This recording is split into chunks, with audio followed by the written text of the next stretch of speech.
welcome everybody. We're going to go ahead and get started at 6:30. I know the parking was a little bit of a problem out there, so there'll probably be people coming in. But thank you guys for coming.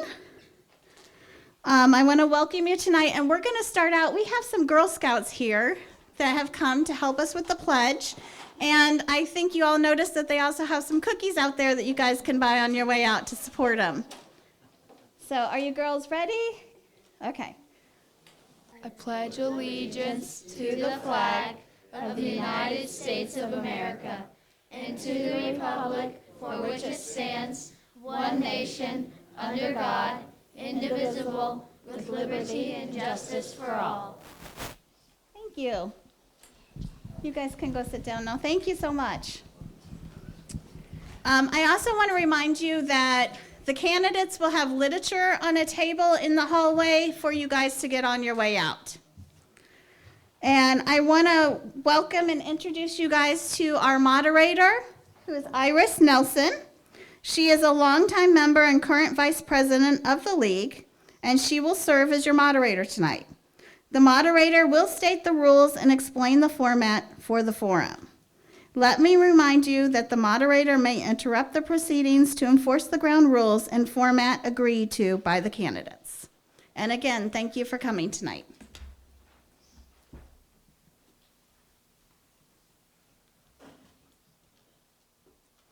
Thank you, Trish. Trish is our voter service person who's organized our forums this February. Good evening and welcome to the forum for the primary election on March 17th. The forum is for the 4 Democratic candidates running for United States Congressional District 15. The forum is being live streamed by WGEM. Muddy River News is recording and will post tomorrow. The League is also streaming on Zoom. The League, active locally since 1950, is a nonpartisan organization that does not endorse or oppose candidates for public office. We facilitate fair, respectful, and informational forums that allow voters an opportunity to learn about the candidates and how they stand on political issues. Our format will be as followed. The candidates will have 1 minute for their opening statement and 1 minute for their closing statement. Candidates, please note that our timer is seated in the front row and a bell will remind you when the time has expired. After questions from our panel, we'll take written questions from the audience. The panelists will have up to 20 minutes for questions, and then we'll open it to audience questions. Please keep your questions brief and importantly addressed to all candidates. No questions will be permitted that are slanderous. Submitted questions may be edited for purposes of clarity. Each candidate will have up to 2 minutes to respond to each question. League members will be happy to provide paper and pick up your questions. At this time, please silence your cell phones if you have not already done so. Photos are not permitted on your phone or any device. Lastly, please withhold any applause or demonstrating of support or non-support for a candidate during the forum. Our panel members tonight are Bob Goff, publisher and author of Muddy River News, and Nora Baldner, assistant professor of communications at Quincy University and co-host of the WTAD morning show. Welcome to our panelists. Now I'm honored to introduce the 4 Democratic candidates for United States Congressional District 15. Jennifer Todd, Kyle Nudo, Paul Davis, and Randy Riley. Thank you for coming and participating in our forum. We will begin by asking our candidates for their opening statements, and numbers were drawn a few minutes ago, and candidates are seated according to the numbers they drew. So Jennifer Todd will give her statement first, and we'll continue in order. Your closing statements will be in reverse order. Good evening, everyone. Thank you for having us up here. It was a nice drive up today. As I said, my name is Jennifer Todd. I am a now 32 years being a nurse, registered nurse. I'm also a single mom. I'm a daughter of a veteran, and my mom was also a nurse. So medical is in my field, in my blood. But what got me into this was that Mary Miller ran unopposed back in 2024. I decided to start running in January 4th of 2025. So I've been on 13 months doing this already, being out and meeting everyone and listening to everyone. That is what is needed and definitely needed here in this district, because no one's listening. And that's what I'm here for. And that we have to bring the money back. We have infrastructure all over this district that's falling apart that we have to have fixed. That's what we pay our taxes for, to be able to do that. Thank you. Hi, everyone. My name is Kyle Nudo, and I think the first thing to let you know about myself is that I have lived an entire life of service. I was born in Joliet, but grew up down south in Alton, Illinois, but also summers in Pike County with my grandfather, my namesake, Kyle Wyke. The Wyke name is kind of known up here. So in any case, I spent the earlier formative years of my life working with Easter seals. And then the rest of my life, I have been a union member of 3 separate labor unions. I've been the deputy or the union steward of almost every job I've ever had, and I've worked in 47 states. I come to you from the arts and culture sector with an incredibly wide and varied group of folks that I have worked with, and their views and preferences and needs. There it is.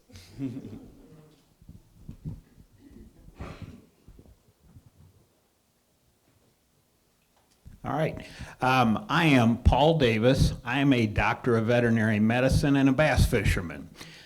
I am running for Congress in the 15th district because I am concerned that as a district and as a nation, we've lost our center. Our politics have become much too extreme, too divisive, and too disconnected from all of us it's supposed to serve. I'm running because small businesses and family farms are the backbone of this district. They need fair markets, they need reliable infrastructure, and they need broadband that actually works. They also need policies that don't change with every election cycle. I'm also running because I'm a scientist. Public health should not be partisan. Medical and scientific research should not be political footballs. Thank you. Good evening. Thanks for having me. My name is Randy Raley. I am a grandfather of 5 grandchildren. That's one of the reasons I'm running, is because I'm very terrified about their future. I have a couple of grandchildren that identify with the LGBTQ community, and that absolutely terrifies me. I believe I'm the only candidate up here tonight that has been a union member. I was a union member of the United Steelworkers, and I lived on a farm for 5 years full time, so I know the struggles that union people and farmers have.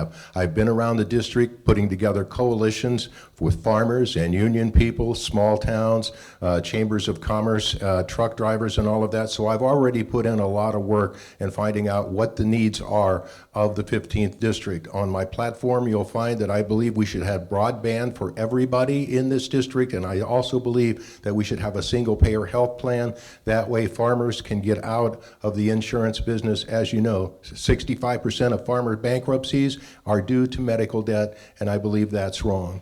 I also believe that I am capable of serving you in the 15th district because of Mary Miller's lack of,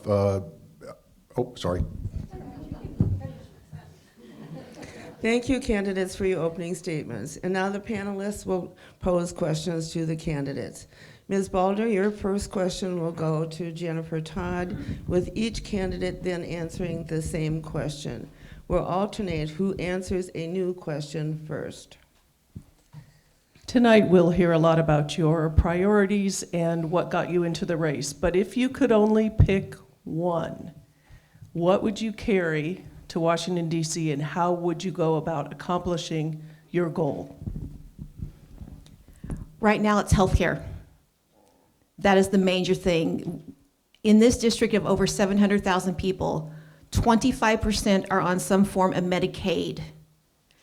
And if we don't watch it come January 27, that's going to go away. They're saying, no, Johnson's saying that no, it's not going to go away, but it will. And right now, if you have a family member who lives in the nursing home, the reason why they're able to stay there is because of Medicaid. Medicare only pays for the first 100 days. And they have to stay in there any longer than that, they have to have Medicaid to be able to pay for room and board. So those are the things that is happening. Plus, we're going to end up being in a healthcare desert around here. We're going to have our small rural hospitals are going to end up closing because they rely on Medicaid for payment. And they rely on our nurse practitioners, since I'm not considered a professional anymore.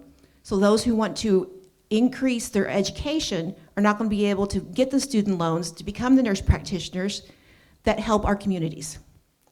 So these are things that we have to take care of. If we don't have health care, we don't have an economy because we don't have jobs and we do not have ability to be able to take care of ourselves unless we're driving over an hour away to the hospital.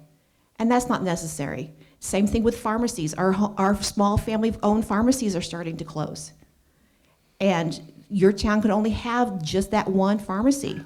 Well, now where they going to have to go? They're going to have to go all the way, drive an hour, 45 minutes to be able to get to a pharmacy. You need to be able to get your meds, to be able to continue your life. That's one of the main things that I'm huge about. And then, of course, there's the vaccinations. And that we have to be able to vaccinate our kids. Well, I have, as you said, a number of priorities. Wage theft is a big thing for me. I would have to say that if I were to boil it down to one thing, it would be breaking up our conglomerates, breaking up groups like Monsanto Bayer. I mentioned a moment ago that I grew up summers on my grandparents' farm. My grandfather, my namesake, was a chemist, and he worked for Wayne Feeds. If anybody here remembers Wayne Feeds, throw a hand up. Now, he taught me quite a bit about grain farming. This was early on in the GMO craze, I guess you could say. Monsanto Bayer and so many other companies that have consolidated control, monopoly control over our lives. The fact that we have only 4 major meat packers in our country right now, these sorts of things need to be broken up. This area, I know it like the back of my hand, and I definitely know that farmers are being just overrun, gobbled up by these types of companies. When you lose 40% right off the top because of the licensing deal that you have been forced to sign in order to compete with your other neighbors and neighboring farms, these sorts of licensing deals are what is choking our American productivity. Now, I am an economic prosperity sort of guy. I am a small business owner, I'm an entrepreneur, and folks, the thing that I do in my daily life, number one, I raise money. But beyond that, I create these sorts of licensing deals. I know how to make them, and I know how to break them. If you can put me on the Agriculture Committee, that is my life's mission to reset some of the injustices that my family suffered. All right. My number one issue would be affordability, and more specifically, healthcare affordability. I would absolutely advocate for Medicare for all. We spend $5 trillion as a nation on healthcare a year. For a little perspective, we spend $1 trillion on defense spending, and we all think that could be controlled. We spend almost twice as much as any other developed nation on health care. Affordability overall for everyone would be improved with a single-payer health care plan call it what you will. I kind of like Medicare for all. We're already doing that, so all we need to do is either gradually, ideally, dramatically start decreasing the age of eligibility to that, to where, hey, you're born, you go on it, you die, you go off of it. We make it pretty simple. And we could, what would that do for our economy in general and the affordability for families overall? Thank you. Well, when it comes to this district, I've got something that I like to call rebuilding rural America, and that starts with broadband for every house in this district, no matter how far away in the nooks and crannies of this district. If we bring broadband, and I'm not talking about Starlink, I'm talking about fiber, to every house in this district, we'll find that people can learn from home, they can shop from home, they can socialize from home, they can do a lot of different things from home. And I think that is one of the things that I really think would really help this particular district. Say you have a gay kid in Fisher, Illinois. I'm not so sure that there's a whole lot of gay people in Fisher, Illinois, but if we get broadband to that person, that might help him socialize. It would help old people socialize, senior citizens along that way. Education would be brought together with broadband. Also, be able to shop and be able to work from home. I think that would do a lot to bring the standard of this district up. So along with what everybody has said here, my big thing would be bringing broadband to this district and raising the level of education and job growth and things like that. And that's one of the big priorities that I have in a project that I like to call Rebuilding Rural America.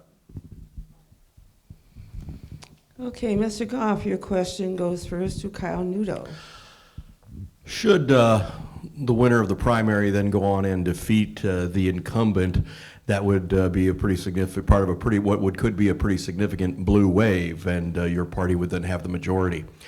Then you would have to probably consider the possibility of impeaching the president for the third time.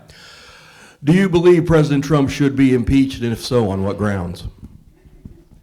Yes, on the grounds of, well, we have a number of grounds already that we haven't ever even seen finalized. Yeah? Some of the things in Florida, for example, some of the things that Jack Smith was going after him for. But for me, the biggest thing is, if you look at our law, the way that it's written for impeachment, the second issue is his greed. We have seen the level of bribery, what does he say? Like no one has ever seen before. The amount of bribery that this man blatantly just takes. I have never seen a parcel of our country handed off to a foreign nation so that they can have an airfield. That's not what I call patriotism, and I think that would be probably one of the biggest and fastest prosecutions that we could ever hope for. With his promises for affordability, I think, at least I see this when I go door to door. When I talk to folks that used to wear those red hats, and folks that have tattoos on either arm of liberty on one arm and freedom tattooed on the other, and they still can't afford their lives, these folks today tell me they feel finally the betrayal that they've been witnessing. So when I see that, when I hear that, I know that we have finally the political will to prosecute a president. We should have done it with Nixon. We didn't. We should have done it with Reagan. We didn't. We should have done it with George W. Bush, and we didn't. Those things all led to the pot of soup that we're in now.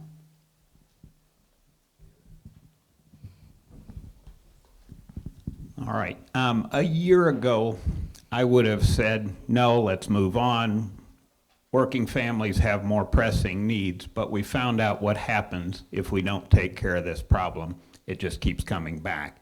So I would vote to impeach him, and I would impeach him January 6th was an insurrection. I would impeach him for insurrection and election interference.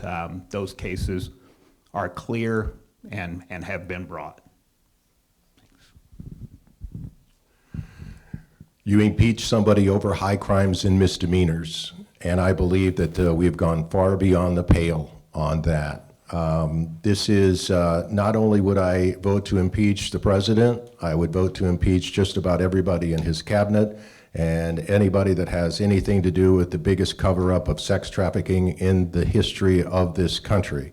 It actually makes me sick to my stomach. I have 3 granddaughters, and the fact that we have not even prosecuted one person when it comes to the Epstein files is reason enough. Now, the first thing we have to do is we have to take back Congress.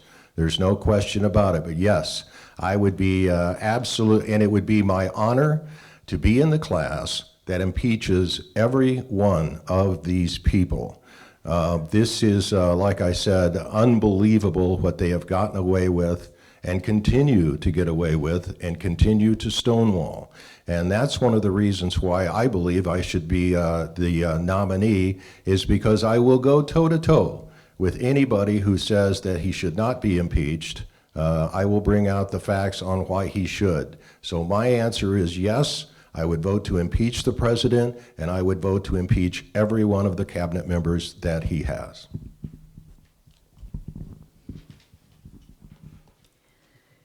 Yes. And there's many things we can choose from. He's a 34-count convicted felon. High crimes and misdemeanors.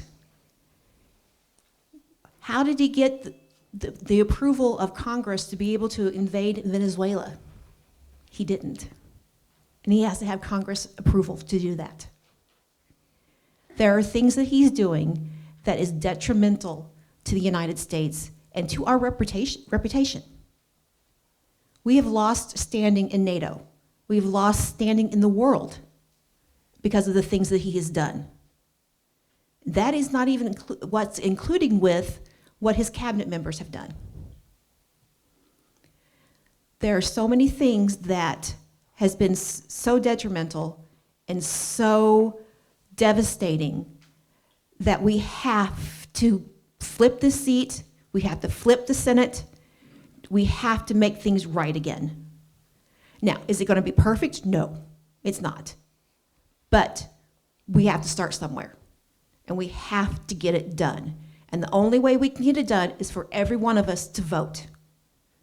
And that's how we can start the impeachment process, is we have to vote to get it done.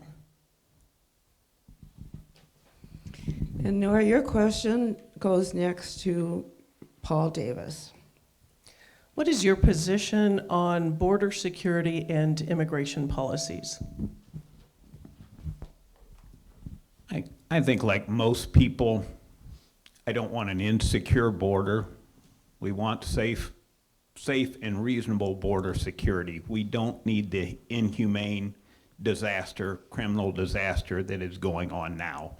I would like to see ultimately streamlining the immigration process, the approval process. A lot of this money that we're spending on ICE, we can spend on more immigration judges, more immigration attorneys, make that easier. Would like to improve the amnesty program so that people that are here and have been productive citizens can stay here, and we make that an easier process. And we absolutely need to dismantle ICE. We need border security, but I think we have to start over and build something that is not so toxic in its place. So that would be my position. A, we need to have secure borders. We don't want insecure borders. We certainly don't want criminals here, although I will mention statistically, when you look this up, there are fewer criminals, fewer crimes committed by immigrants than are committed by American citizens. So that is number one. So we have to do it compassionately, but we have to do it practically as well. Thanks. I believe at one time we had a bipartisan agreement to take care of the border and immigration, and that was turned down by the President of the United States, and now it looks like we have to start all over. I would start by revamping it. I would start by finding a way that we can get some of these undocumented workers in the field, helping out the farmers, things like that. I think that we should work on a fast track to get them citizens. I think that we also have to make sure that our DACA people are taken care of. I also believe that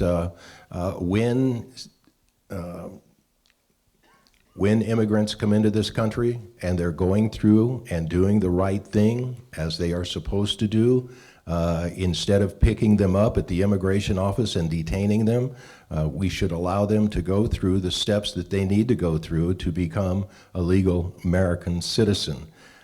What has happened here is that I do believe that the heavy-handed tactics that's been used in Minneapolis and other places solve nothing at all. It just makes people madder. And again, I think we should revamp it, make sure that the people who want to be here can be here, and the people who want to be here and need to be here, they need to go through the proper channels, but we need to allow them to go through the proper channels that would make them a legal American.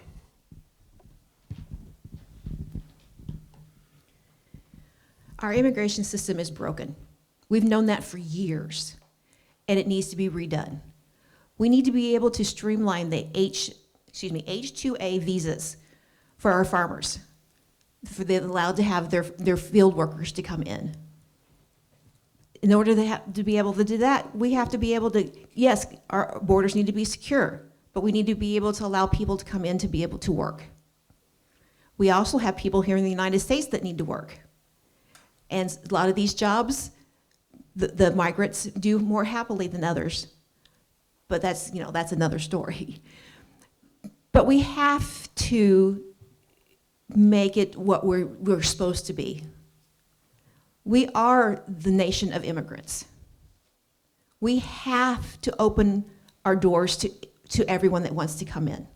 Yes, they need to go through a vetting process. They need to go through steps by steps what immigration does. We need more immigration lawyers. We need more immigration judges. They don't need to be waiting 10 years to be able to become a citizen. It needs to be more streamlined, and we have to be able to let them have their chance to become that citizen. And right now, they're not getting that chance. And even the ones that are doing everything that they're supposed to be doing are getting taken at their court appearance that they're having. And they're doing everything right. And right now, what they're doing is they're taking away those rights, what they're doing. And we have to get back to where we're doing what they're allowed to do and what we're supposed to do. And that way, we have to be able to have an immigration reform bill that needs to be able actually to be humane and being allowed to do what it's supposed to do. Let me first say, folks, my name is Kyle Nudo. That's an odd name, isn't it? It's Italian. What does it mean? It means nude, to be honest, folks. So, I've lived my whole life with that. Children on the playground were relentless, I can tell you. But the character that built, I can say that my great-grandparents immigrated here from Sicily. Can't you tell I'm Italian by looking at me? The other side of my family were Dutch. I don't think there's a single person in this room who doesn't look backwards at their family's heritage and say, well, I came over on the Mayflower, so it's my country.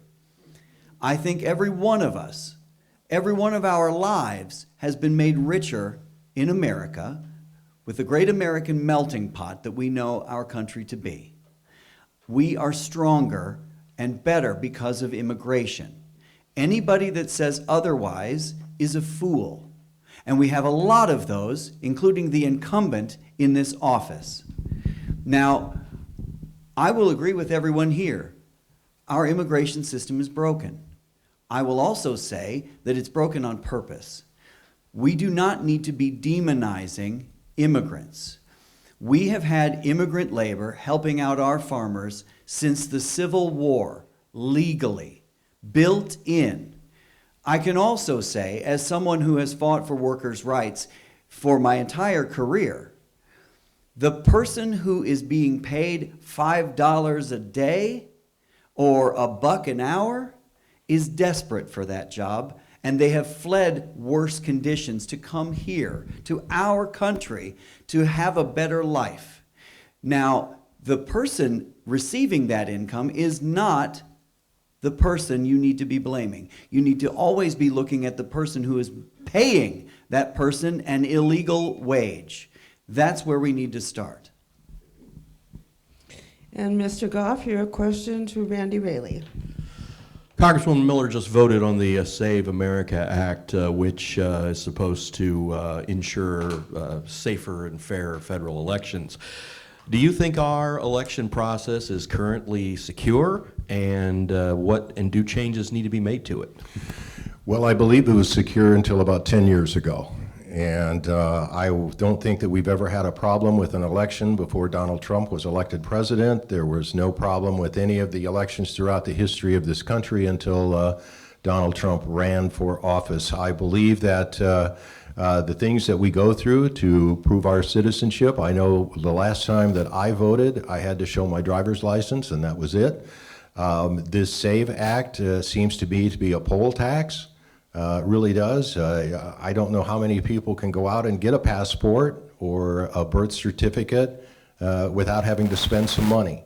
And now we hear that the Trump administration is now closing libraries that will take that information or give you a passport. And this administration right now has made it pretty clear that they're making it harder to vote than making it easier to vote. I think myself, it may blow back on them though, because I'm thinking that passports are probably more prominent in blue states than there are in red states. That's just my opinion. But again, this country was founded on safe and secure elections. It has been this way until we hear the constant bell ringing of it's rigged. And when you hear that enough times, enough people believe it, and that's where we are in this country. So yes, up until, I believe, even through that time, that we have had safe and secure elections that have been verified over and over again. And I believe that that's one of the main problems that we have in this country right now, is the rhetoric coming from that side that tells us that it's all broken when it really is not.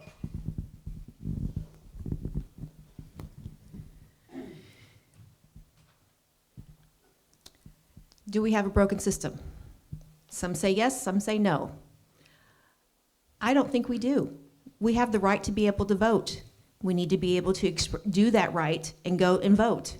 That's our promise to America, and that's America's promises to us, that we be able to vote. And we have to have that.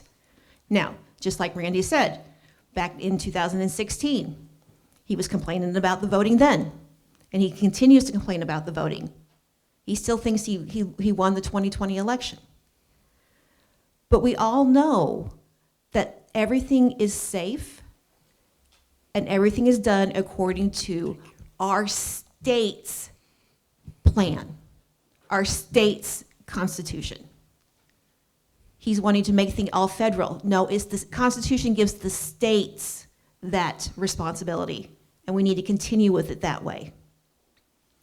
We need to continue to make sure that everyone has access and everyone realizes they can actually register to vote. Say what this wonderful organization does. They help people get registered to vote. We need to make sure everybody knows that. You know, a lot of 17-year-olds can register to vote if they're going to be 18 by the time of the election in November. A lot of people don't know that. So we have to make sure we get everyone to vote. And does there need to be some kind of review on how things are done? That's the state's problem. That's the state that needs to do that. And we have a great system here in this state, and that I trust this state, and that our elections are all free and that no matter what happens, they're going to be right. Thank you. You know, this one really gets me upset. Folks, I have been running my local precinct since 2004. Has anybody ever served as an election judge or an election worker? Right? It's one of the most patriotic things you can do. And didn't you feel amazing when you helped serve your community and those folks came to you and said, thank you. Thank you for making this happen, because without you, it wouldn't have happened at all. Like Jennifer says, this is our right. We should not be forced to pay money, like Randy says, for a poll tax. We've had that illegal in every state for a long time. If anyone is telling you that our election system is broken, folks, that's a liar. We have statistically proven over and over, study after study after study in state after state, that it is a misnomer that we are having anybody make issue of this. Oh wait, except for Steve Bannon. Yeah, remember him on the news? He said he voted twice because he has different registration in different states. He admitted to it. Why didn't we put him in jail for that?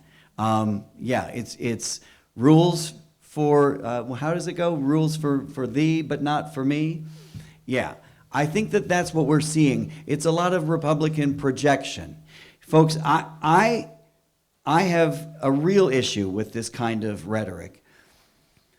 I am, like many here, certified to get folks registered to vote. I have led those kind of initiatives myself. And I can even remember a little story here. If I have the time, 11 seconds, I don't think I do. 15. Well, one time outside the Walmart, I saw some Republicans that said Republican only on their sign because they were registering people to vote. Guess who called the cops on them and how fast? That's the story. All right. Number one, our elections are secure. That's been proven in study after study. The SAVE Act has a fairly inappropriate title, like most things we find these days. It is designed to do nothing more than disenfranchise voters. Let's make that very clear. It is designed to allow politicians to pick their voters, not for voters to pick their representatives. That's what it's going to do. It is absolutely going to disenfranchise poor people, certainly going to disenfranchise many rural voters, elderly voters, college students, and how about married women that have changed their name? So I just want to be very clear. A, we have secure elections already. It's an act that has no purpose other than to allow politicians to pick their voters, period. Thank you, panelists, for your questions. And now we'll go to audience questions. And the first one will go to Jennifer Todd. And it is, knowing the bashing tactics of the opposition party, do you feel you are prepared on all topics? Don't know if you can actually be prepared for all topics. That you have to be able to have a thick skin. You have to be able to, you know what, sometimes you just got to let it roll off your back. But then there are times where you have to address things. And you have to be able to say, no, that's wrong. And, you know, being one of the kids is always getting picked on in grade school, that you know how to fight your battles, you know which battles are worth it and which ones are not. And that's what you have to be able to do. And there are times where, you know, certain things are just not worth expressing about. And you have to be able to just kind of let it go. And then there are times where, you know what, no, this got to be taken care of. And it's got to be debunked. It's got to be shot down. And you have to be able to pick those battles to do it. What did Mark Twain say about wrestling with a pig? That you shouldn't ever wrestle with a pig because you'll fall down in the mud, you'll get dirty, and the pig just loves it. I think that that's what we're going to be seeing from Ms. Miller, Mrs. Miller. It's very easy to see this nationwide that you're going to see candidates just wanting to drag you down into the mud with them. And, you know, like Michelle Obama said, we take the high road when they go low. Like Michelle Obama altered her statement later to say that, you know, we can actually fight in the mud when we need to. You know, I work in the entertainment business, and as I said, I've got 33 years as a union member. I have led, spearheaded initiatives, national wage initiatives that have delivered millions in new wages to our members, to my sisters and brothers. You can better bet that I've got some folks that are mad that they lost all that money. That when they were called out for having to pay a lot better than they ever used to, a living wage, you know what? I've taken those blows. I have those broken bones. They've healed, and it's just easy to take on someone that is coming at you from the wrong side of things anyway. It's pretty easy to tell someone, well, you're lying, you are hurting people, and usually your audience knows the golden rule. You know how to treat other people. You know how you want to be treated yourself. You know the difference between right and wrong. This is one of the reasons I'm running for this race, is because as a son of Illinois, all of the values I have learned in my life, I have to tell you, have been violated by Mary Miller. And so I'm running to set that record straight and to get us right back on the track of right and wrong. All right. I agree with Jennifer. I don't know that you can be prepared on everything that's going to come out of left field from some of these guys. But my wife will attest, I do kind of enjoy arguing, so I don't mind a good long argument. But I think important to know your facts and stay grounded in facts. I'm a veterinarian. I'm in general practice now. I've done emergency practice. Always liked emergency practice because you have to think on your feet and you don't know what's coming in the door. So that's the way I'll approach this. And we're already dealing with a little bit of that. No doubt all of us are on social media. I will engage, even if there's some name calling from the other side, if there's a little bit of policy argument there, if it's just name calling, you just let it roll off your back, like Jennifer said. So I am in it to win it. I don't mind an argument, and you know, you keep studying, you keep learning your facts so you can back everything up. It's all about being prepared, and I have been preparing by putting together coalitions. I've been to 4 farm bureaus, and if you can see a Democrat in a farm bureau, not exactly the most friendly audience that there is, but I break the ice by asking them, when was the last time a politician asked you about anything? And that breaks the ice, and we find common ground. I've been putting together coalitions with small-town mayors. I find that the mayor of Warden needs a new tornado siren. The mayor of Palmer needs this. I've been putting together coalitions with educators, talking to the regional superintendent for Madison County Schools. I've been putting together coalitions with chambers of commerce. Had a guy come, I was at a chamber of commerce, and small businessman said, "What can you do for me?" And I said, well, let's lift the FICA tax so you don't have to worry about it. Let's involve a single player health plan where you don't have to be in the insurance business either. I'm actually forming coalitions with truck drivers. Do you know what the biggest problem with truck drivers are now today? Rest areas. They're full at 7 o'clock at night. We need to help them. I'm also, like I said, putting together coalitions with unions. I've talked to a number of unions. I've been to Champaign and Savoy, and I've been to Edwardsville and Collinsville, and just talking with union members. So I'm prepared, and I've got answers all ready to go. I've done the work already to prepare for the battle with Mary Miller. Now, I believe that Michelle Obama did say at one time, when they go low, we go high. That hasn't worked.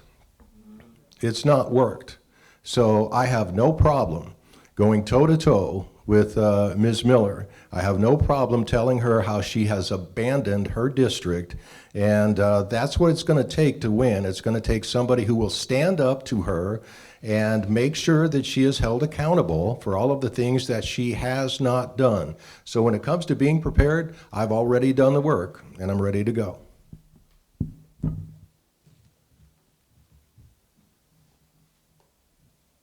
Jennifer? Okay, Kyle had the first one. Want to answer it again? Okay, Kyle was the first one to answer that question. No? Okay, okay. All right. The next question will go to Paul Davis. Excuse me, to Kyle Nudo, first question. And this one is kind of related to the last. What are the key issues that the Democratic candidate, as a Democratic candidate, you have to bring to push to defeat Mary Miller? And as the second part of that, how are you planning to offset Mary Miller's money that she has to campaign? Well, I can answer the second half first, I suppose. You know, as I mentioned a moment ago, I do raise money for a living. I produce for Broadway, I produce for the West End, national tours here in the U.S. and the United Kingdom, and also film and TV in Los Angeles. I have a decent history with my mother, with Easter Seals. She taught me how to run a 501c3 pretty well, I think. I've founded 5 in my lifetime. And if anybody knows anything about charities, 501c3s, it's about raising money. Now, you know, when I talk to folks up north in JB's office, for example, they don't consider Mary Miller a good fundraiser. That said, she's got $750,000 in the tank right now.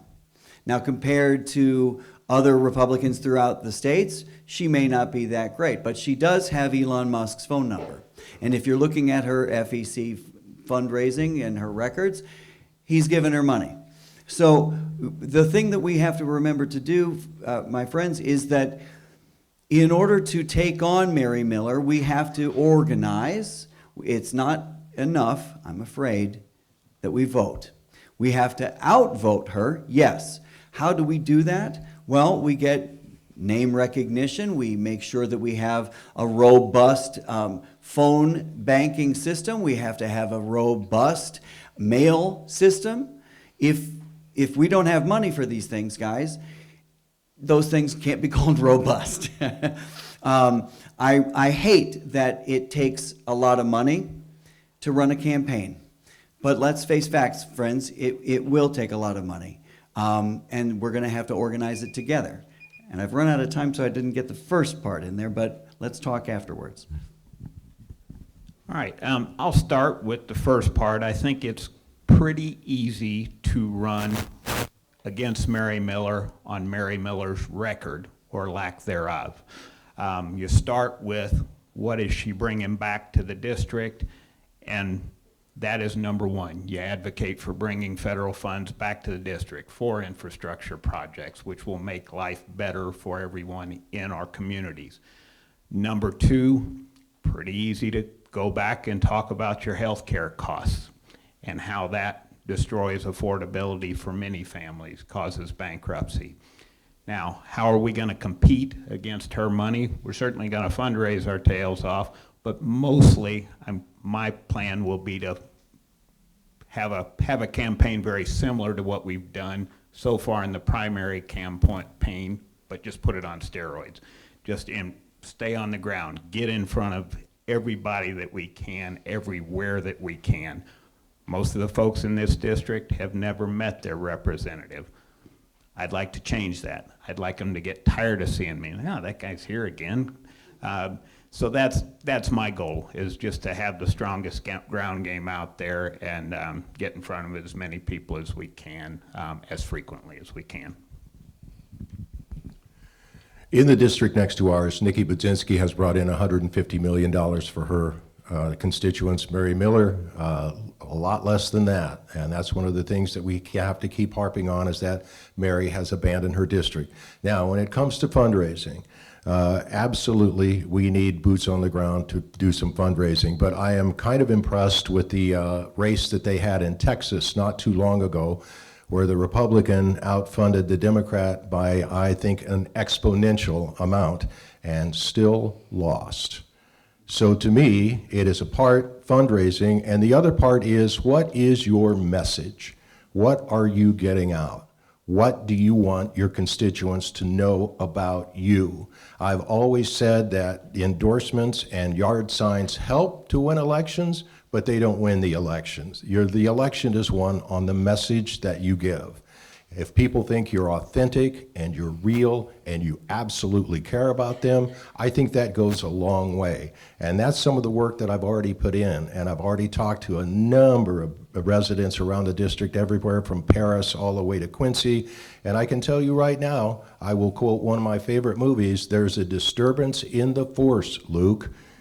And the disturbance is the lack of care and the abandonment of this district. So while fundraising is out front, it is one of the most important things that we can do.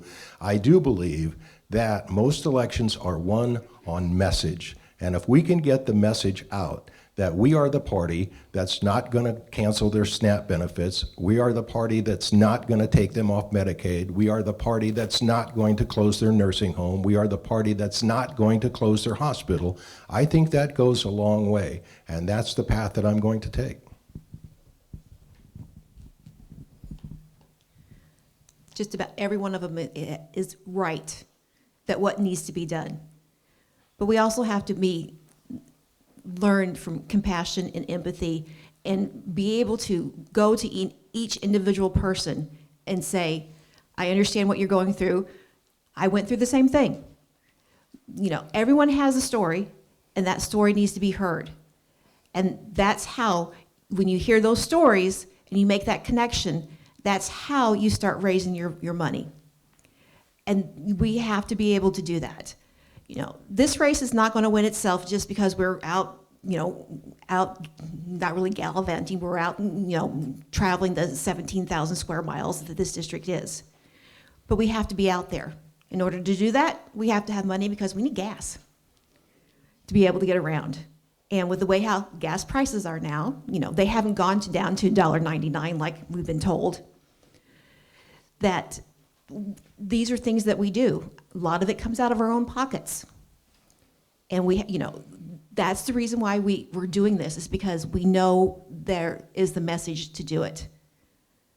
We have to show up and keep showing up and making sure that we do show up.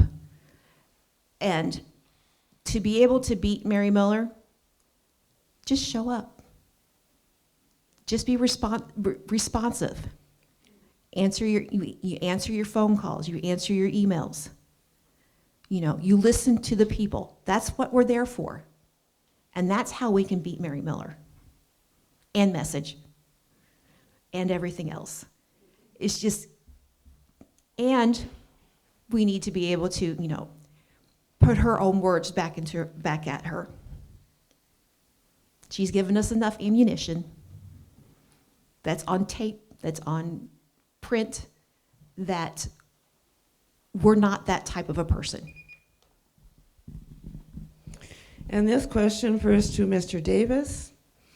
How are you agreeing to support the winner of this Democratic primary and adjust your agenda to suit the winner of the Democratic primary?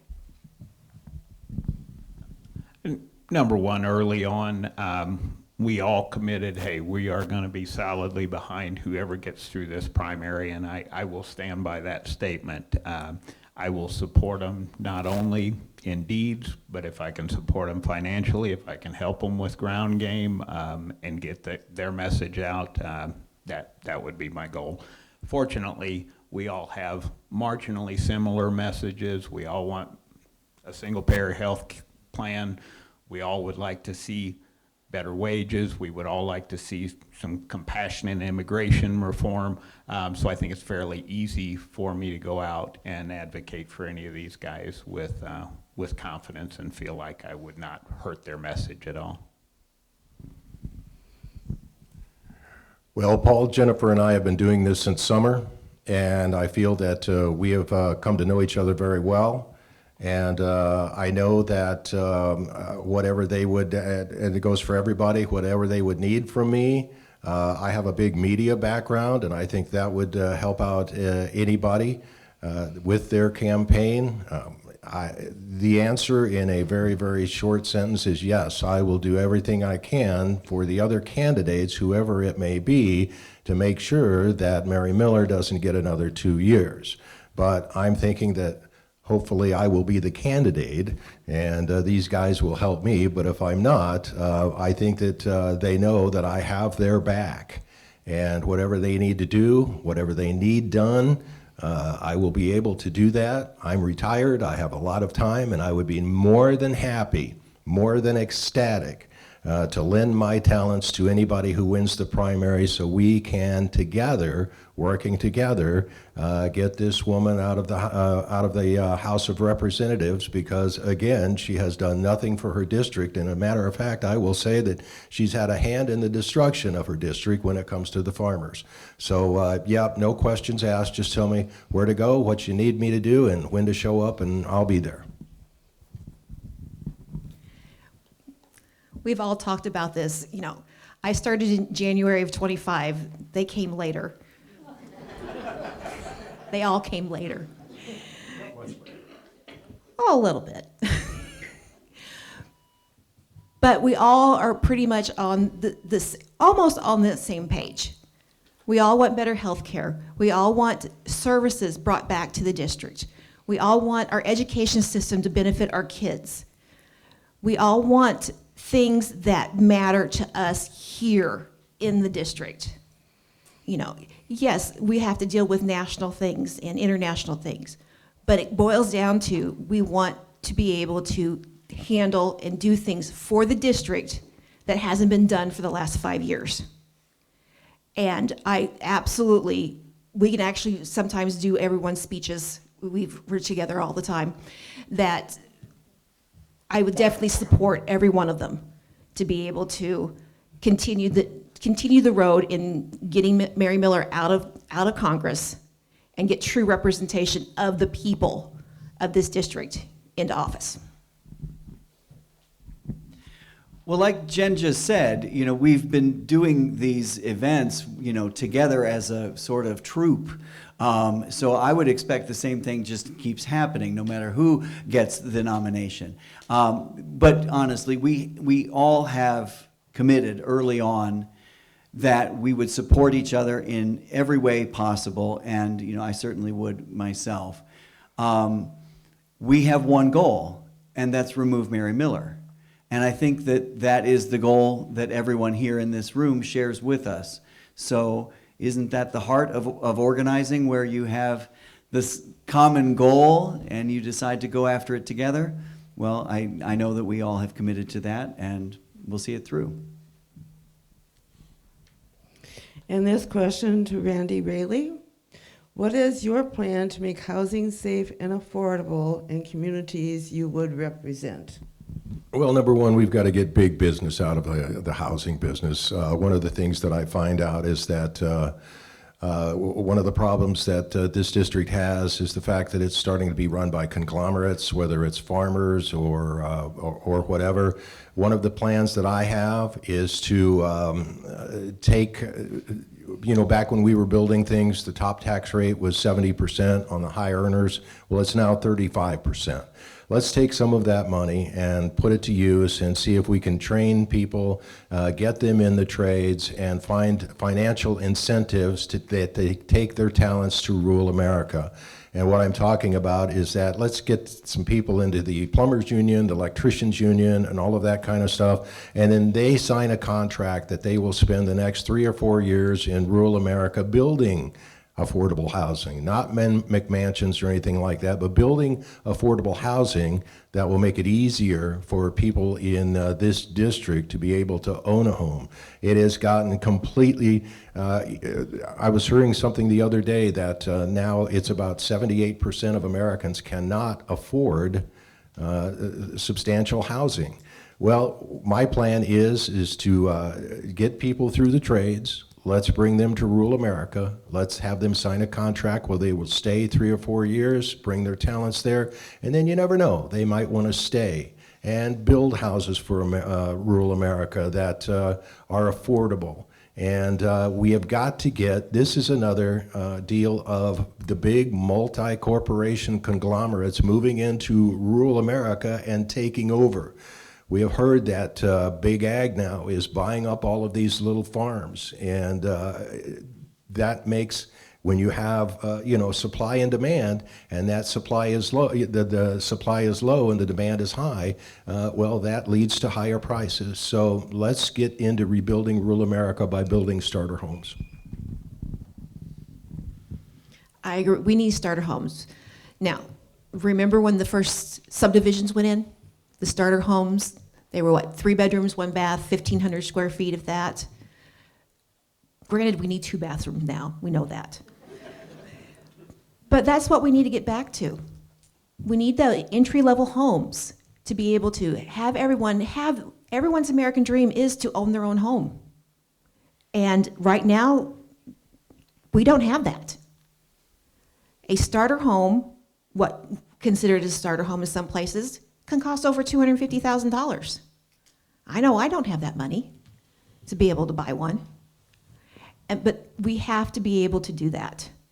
And we have to, in order to do that, we have to have the jobs for them to come to live in those homes. So there's a lot of things that need to be done and can be done and will be done. We just have to make sure we're doing it and getting those jobs back in here.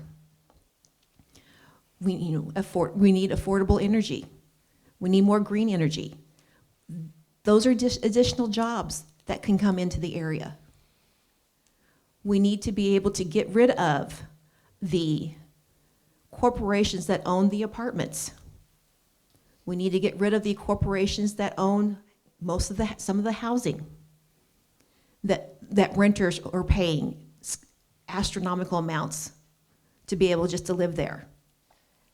And we need to be able to provide transitional housing to be able to get individuals that need to get off the streets. That's what we can use our hospitals that have closed or could possibly be closing, or the nursing homes, make them into transitional housing. Those are many things that we can do, but of course we have to have the money to be able to do that. And that comes back to the community project funding that Mary Miller continues to stop allowing to be used. One of the things I say in our campaign is that I'm running to restore the American dream and make it affordable, achievable, and attainable again. To the question, how are homes going to be made affordable again for folks?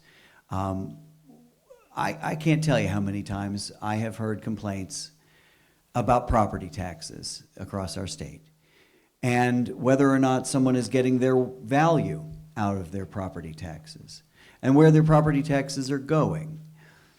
To the first part of the question that I didn't answer, I have to say that it is one of the biggest problems we have in this state is that Mary Miller hasn't brought home the bacon. Those tax dollars that people are paying are not fulfilling value in in people's lives. If we were bringing home the bacon, we would have more businesses here. We would have more startups here. We would have companies that are able to pay a living wage to people so that not only do they have the ability to afford their property taxes, but they have the ability to afford a house in the first place, a down payment for a house, capital, access to capital. We need to get private equity out of the housing game. That should be a law.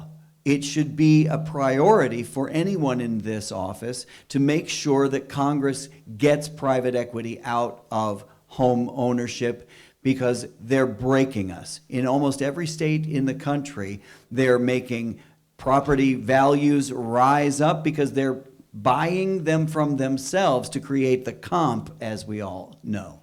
Now, I would also say we could go we could go even further to create a modern Glass-Steagall, if anyone knows the old Glass-Steagall Act. That broke up our banks. It kept the gambling banks away from the banks that we use for property, and that's how we get that begun. I will echo Kyle and Randy. Number one, we do need to get private equity out of the housing market, but we can certainly improve access to first-time homeowners loans. We can absolutely provide more grants and funding for low-income housing, apartments. We want them to be nice, so again, we've got to make them livable and attractive places to be. I'm going to fall back to bringing federal funds back for infrastructure improvements. That also will improve business climates, attract more business, and ultimately, hopefully, provide more good jobs. People will be able to afford better housing. So some fairly simple things, but I think certainly low-income housing, making sure we're funding that well, and also first-time homeowners loans would be the two places that I'd focus first. Thank you. And I wish we had more time because we definitely have more questions. But at this time, we'll take the closing statements and we'll start with Randy Raley. It's all down to what kind of Democratic Party you want to be. We're at a crossroads here in this country, and we have to decide where we want to go. Do you want to be the Democratic Party of Chuck Schumer, or do you want to be the Democratic Party of Melanie Stansbury, James Tallarico, Andy Beshears, and people who are forward-looking and progressive? I, myself, am going to choose a path of courage instead of a path of fear. So, again, we must take a look at where we are now, right? So we can be the party of the past, or we can be a party that blazes a new future. One of the problems of the Democratic Party right now is that we have been silent far too long. It is now time for us to step up. It's time for us to step up and make sure that we are the party of the future. I'm going to quote, I'm going to say that this party now needs to be the party of good trouble, because if we're not, we're going to lose this country.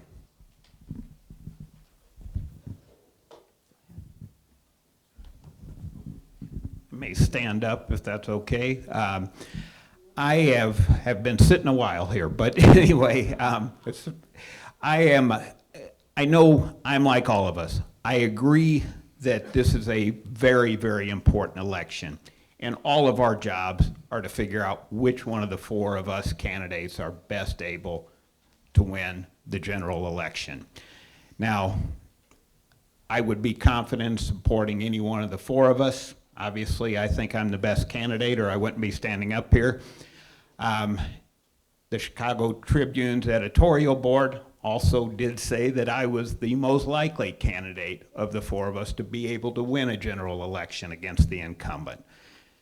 If you agree with them, I would certainly appreciate your support, your questions, your suggestions as we go. It's going to be a long road, and it's up to all of us just to pick who you think is best. And again, we've got four good candidates here.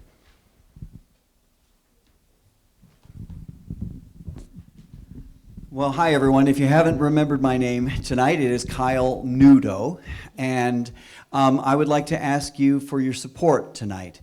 As I said before, I have been fighting a similar fight to this my entire life.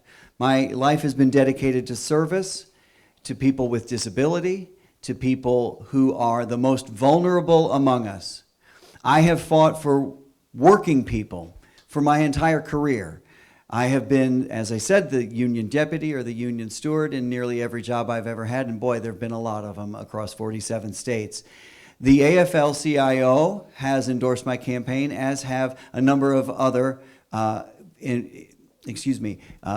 unions. So if you'd like to take a look at our website, it's Kyle for Illinois, that's all letters, no numbers, kyleforillinois.com. And as a union organizer, I'm going to start organizing you with my last seconds. And if you'd like to join our fight, If you'd like to help us out with a buck or two, well, all of us would take a buck or two. But we'll also take volunteers, so please do let yourself be known to me. And if you have any other questions, I'm here.